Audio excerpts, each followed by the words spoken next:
Our next guest is Doug Hewitt. He's with Richfield Oil and Gas. Doug Hewitt, welcome to the George Jaresky Show. Thank you for having me, George. So, I have spent a lot of time in Utah over the years, and I've always assumed that there was a tremendous amount of oil in a place where when you're walking around, you're walking on oil. So tell us about Utah. Some would think so. There are actually 65 billion barrels of oil that have made it to surface in eastern Utah. What's interesting is that according to the United States Geological Survey, between 1 to 3 trillion barrels have been generated in western Utah. Years ago, and that wasn't very long ago, you heard of the Eagle Ford. And a little farther back, you heard of the Balkan. If I'd have told you about the Balkan in 2000, you'd say, what's the Balkan?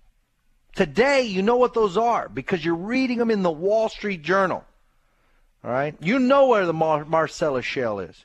And you know that the American entrepreneur and oilman has done a great job, and I think a patriotic job, finding energy for our country. How about the Mancos Shale? You ever heard of that?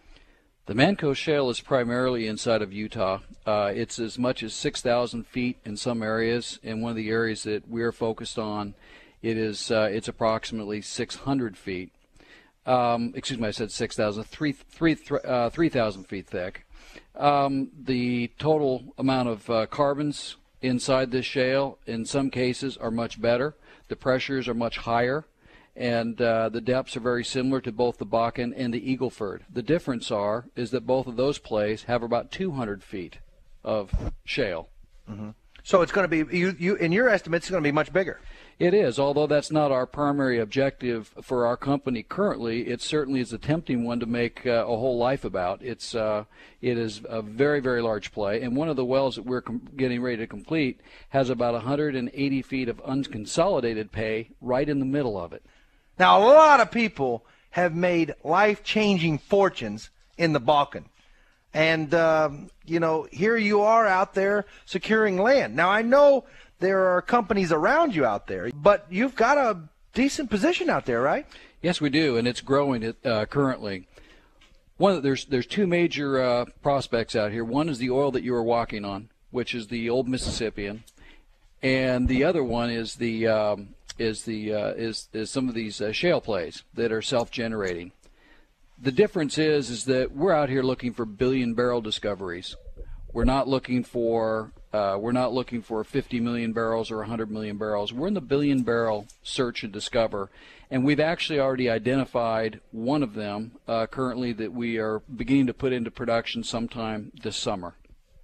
And what are those wells going to cost to drill?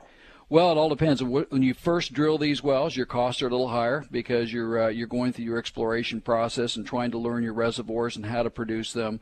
The one reservoir that we've discovered right now is 100% saturated with oil. There's 1,700 feet of pay, and we are going to be completely focusing on the bottom portion of the system for the time being, and we anticipate to drill and complete subsequent wells about $1.25 million. Let's just keep it simple math. They cost $1.25 million to drill, is what you're talking about, a range. How much, how fast can the company, in your estimates, Richfield Oil and Gas, that money if the wells hit? We are looking for wells that produce in excess of 1,000 barrels a day. So we're talking weeks to a month type payout.